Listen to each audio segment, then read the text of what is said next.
Y como es habitual, cada miércoles, en esta parte del programa, conversamos con Héctor Chávez.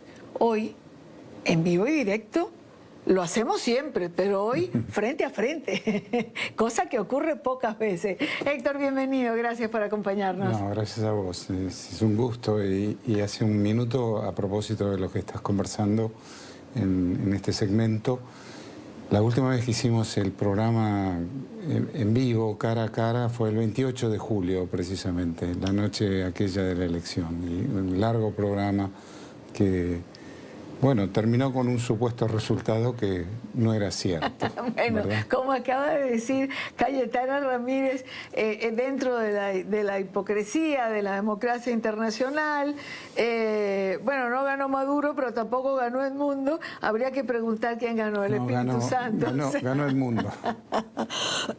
Voto a voto, ganó Edmundo. Ganó Edmundo, por casi 40 puntos. Y ya que empezamos exacto. por aquí, porque hoy vamos a dedicarle buena parte del tiempo a un tema que ya vamos hacia allá, pero ya que hablamos el 28 de julio y hablamos del tema electoral, este domingo 25 de mayo está convocada esa elección por parte del régimen, disculpe, por parte del régimen de Nicolás Maduro. ¿Algún sentido? ¿Qué piensas de esta convocatoria a la que particularmente creo poca gente va a acudir? Comparto eso, poca gente, por aquello que alguna vez dijo una televidente tuya, Idania, no voy a ir a votar porque no me gusta que me roben, textualmente. Y por el otro lado yo creo que es una estrategia política del régimen, una más, para que se hable de una elección absurda, sin sentido, esta supuesta elección del día domingo, y de esa manera dejar de hablar de la elección significativa, de la elección que tiene sentido, la elección que ha iniciado un nuevo capítulo en la historia política venezolana, que es la voluntad popular escuchada y el fraude sistémico del régimen puesto bajo la luz de todo el mundo. Las boletas electorales, las actas, yo las vi, las tuve en mis manos, todo el mundo las ha tenido en sus manos. Ahora, Héctor, a partir del 28 de julio, yo creo que un día después, 2 días después, comenzaron dos acciones. Una ola represiva inédita, nunca vista en Venezuela, y un intento absoluto, un gran esfuerzo por parte del régimen por intentar legitimarse, por intentar normalizar la circunstancia de Venezuela. Han sido muy efectivos en la represión. Hay una cantidad de gente privada de libertad y hay una gran cantidad de gente que tuvo que salir del país para preservar precisamente su libertad. Pero han sido sumamente ineficientes en ese esfuerzo infinito que creo que hacen para legitimar un resultado. ¿Coincides? Sí, y para normalizar la dictadura. También ese es otro esfuerzo que no les está dando resultado y no les da resultado particularmente desde ese 28 de julio, desde la demostración clara de la magnitud del fraude. Y es verdad lo que decís, la represión después de la elección, los días subsiguientes, llegó a niveles nunca vistos, creció en lo cuantitativo, la cantidad de personas perseguidas, y creció en lo cualitativo, las estrategias represivas, los métodos represivos usados. Y con un hecho que es sin precedentes, que es la admisión de culpa, la confesión de parte de Nicolás Maduro en esa semana. Todos se acordarán cuántos muertos quieren, 1.200, 1.500, cuántos quieren ir a prisión, cuántos muertos quieren. Se hizo cargo por primera vez de esos crímenes de lesa humanidad precisamente que están documentados, pero nunca había existido una confesión del autor de esos crímenes, del responsable fundamental de esos crímenes. Ahora, dentro de todo este capítulo que implica la lucha por Venezuela o por la lucha por la libertad de Venezuela y de los venezolanos, por el retorno a la democracia, los venezolanos han contado con un gran aliado, que ha sido el secretario general de la OEA, Luis Almagro, que por cierto esta semana ya culmina, digamos, esta era Almagro, como muchos lo han llamado. Y eso genera nostalgia, y hablo como venezolana, por ejemplo. Genera nostalgia de saber que alguien con quien hemos contado no va a estar allí en ese foro, porque además le oí decir hace 2 o 3 días atrás que seguirá defendiendo esa vuelta a la democracia de Venezuela. Genera un poco de angustia de no saber lo que viene o de sospechar que lo que viene no se parece en nada a lo que termina. Genera incertidumbre por saber cómo va a moverse esa comunidad que hace vida dentro de la Organización de Estados Americanos. Eso por lo menos me genera a mí. ¿Qué te genera a vos? No, algo similar. Además, como todos saben, vos sabés, tu audiencia sabe, he sido asesor de Almagro en buena parte de sus 10 años, en 7 creo, 6 y medio, 7 años. Y por supuesto, Venezuela ha sido el tema diario, verdaderamente, el tema central diario, no solo por Venezuela, que es suficiente motivo, pero también porque esta dictadura ha exportado el autoritarismo y el crimen a otras latitudes de América Latina. Es un Estado criminal, es una organización criminal en el poder, esa es la novedad. Y por supuesto, Almagro ha sido un gran defensor, ha habido una reunión, una sesión la última sesión bajo Almagro, veremos en el futuro, del panel de expertos, un nuevo informe que documenta precisamente lo ocurrido, la magnitud y lo cualitativo de lo ocurrido en la represión del 28 de julio y días posteriores. Un dato más, es la primera vez que hay una enorme cantidad, una importante cantidad de niños arrestados y encarcelados a partir del 28 de julio, para tener más idea de lo que tenemos enfrente. Y sí, ¿qué vendrá en la OEA? No lo sabemos. A propósito, estuve hace 2 semanas, en un panel en Santo Domingo con Tamara Sujú. María Corina estaba por video y al final Tamara me preguntó qué pensaba de la OEA a partir de ahora sin Almagro y con el nuevo secretario general. ¿Va a tener tanto coraje como Almagro? ¿Va a tener tanta firmeza en relación a las dictaduras como Almagro? Y le dije, bueno, yo deseo que sí, no lo sabemos.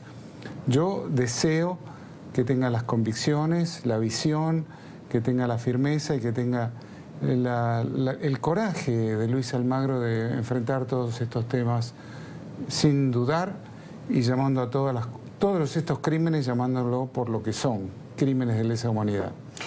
Fíjate que mencionaste algo que yo creo que vale la pena recordar en este momento en que de alguna manera hablamos de esta era que termina dentro de la Organización de Estados Americanos.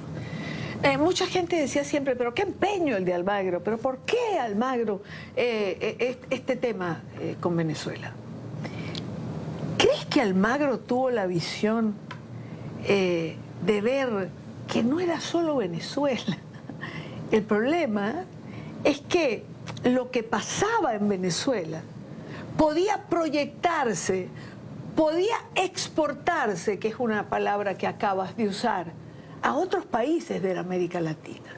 El problema es que cuando algo pasa en alguno de los barrios de esta región, eso puede replicarse en otro.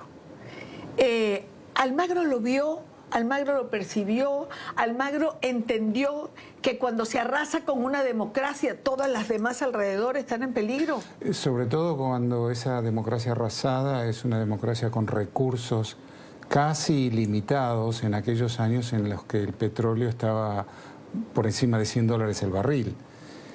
Y donde además estaba documentado con Chávez vivo el financiamiento de campañas electorales fuera de Venezuela, a gobiernos que serían afines, a gobiernos que serían títeres del régimen bolivariano. Y eso ocurrió. Ya deteriorada la situación en Venezuela mismo y con Maduro de presidente a partir de 2012-2013, bueno, la situación se deterioró significativamente y comenzó a ser la cruda exportación de crímenes. Pero ya estaban los contactos y las redes y los caminos perfectamente establecidos. Y hablo de financiamiento de campañas en Ecuador, en Argentina, en Bolivia, en muchos países de la región. Claro, claro. ¿Podemos hablar o se hablará de la doctrina Almagro, como algunos señalan, Héctor? Bueno, sí, esa fue la reunión del otro día en Miami, en la que la comunidad de la diáspora venezolana y también la diáspora cubana y la diáspora nicaragüense invitó a debatir eso. Y bueno, yo digo que sí, digo que si se puede hablar de una doctrina es la doctrina de haber actuado en base a los principios de la Carta Democrática Interamericana en todas partes de la región y fuera de la región también. Yo hablé sobre el reconocimiento a la situación de Ucrania, el reconocimiento a la necesidad de salvaguardar la integridad territorial y la soberanía de Ucrania, condenando la agresión rusa, entre otros, y proyectar a la OEA fuera del hemisferio, para hacerla una, como digo, una organización global, un actor global. Y en ese sentido eso es lo que yo veo como doctrina Almagro, pero la defensa indeclinable, innegociable de los principios de la Carta Democrática Interamericana en las Américas y en todas partes. Y si me das un segundo, claro. Simplemente el artículo 1 y el artículo 3 de la Carta Democrática. El artículo 1 dice que los pueblos de las Américas tienen derecho a la democracia y los gobiernos la obligación de defenderla y promoverla. El pueblo es el sujeto en la Carta Democrática Interamericana. Y el artículo 3 define la democracia como producto de elecciones libres, transparentes, dentro de un sistema plural de partidos políticos. O sea, Cuba no es una democracia. En aquellos países donde no hay un sistema plural de partidos, y en Venezuela no lo hay, porque la oposición es reprimida, tampoco hay democracia. En Nicaragua no hay democracia, aunque se vote. Se vota no para elegir, se vota para consolidar una dictadura. Y eso la Carta Democrática lo tiene perfectamente especificado y simplemente hay que leer esos dos artículos y actuar en consecuencia. Almagro ha actuado en consecuencia. Por eso consiguió igualmente una férrea oposición de ciertos sectores que se sintieron atacados, vulnerados.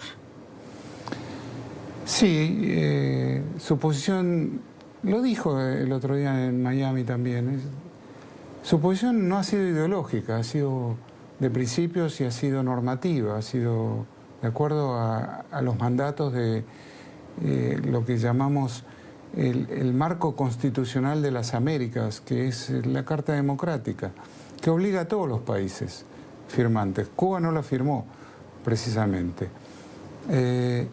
Pero por el otro lado también ha sido atacado por supuestos gobiernos de izquierda, ha sido atacado por supuestos gobiernos de derecha. La situación de El Salvador cada vez es más crítica y él ha señalado lo que está mal en El Salvador, ha señalado vulneraciones de derecho, ha señalado una confusa situación institucional con una inadecuada separación o una no existente separación de poderes, y también ha sido criticado desde el otro lado.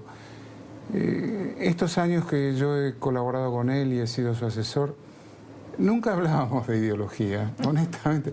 Hablábamos de ideología de cuando éramos estudiantes. ¿Vos te acordás cuándo, esto, lo otro? Claro, los estudiantes actúan por ideología, todos lo hemos hecho así. Pero nunca hablábamos de ideología, siempre hablábamos de respeto a la integridad del Estado, a los instrumentos de la Constitución y a los principios básicos: separación de poderes, sistema plural de partidos, elecciones libres y justas y la voluntad popular haciendo, construyendo al gobierno. ¿Por qué cuesta tanto moverse dentro de esos parámetros que son los que marcan el camino y los que nos tendrían que hacer coincidir a todos más allá de cualquier ideología? Es decir, esos parámetros institucionales a los que te refieres, que tendrían que ser el norte de toda democracia que se respete. Bueno, me estás invitando a hablar del crimen organizado en la región y yo te diría, bueno, porque hay muchas fuerzas políticas, muchos gobiernos, muchos estados en la región que han sido cooptados en algún sentido, pero si no han sido abiertamente capturados por el crimen organizado. Y ese actor, el crimen organizado, actuando en política, no quiere democracia, no quiere Estado de Derecho, no quiere la ley, no quiere la separación de poderes, no quiere independencia de los jueces. Y ya vemos lo que pasa donde no existe independencia de los jueces. Ahora, Héctor, lo que no se podrá decir nunca, por más críticas que algunos sectores quieran hacer a Almagro, es que la OEA fue irrelevante en estos años.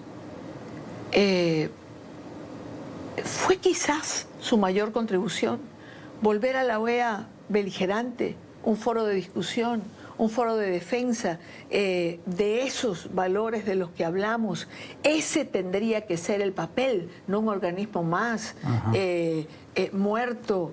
Y digo muerto porque, a ver, hombre, no se puede ser cómplices de las dictaduras. Si no se defiende la democracia y si se acompasa con los regímenes autoritarios, pues un organismo que fue creado para lo contrario, mejor le hacemos un requiem, ¿no? Tal cual.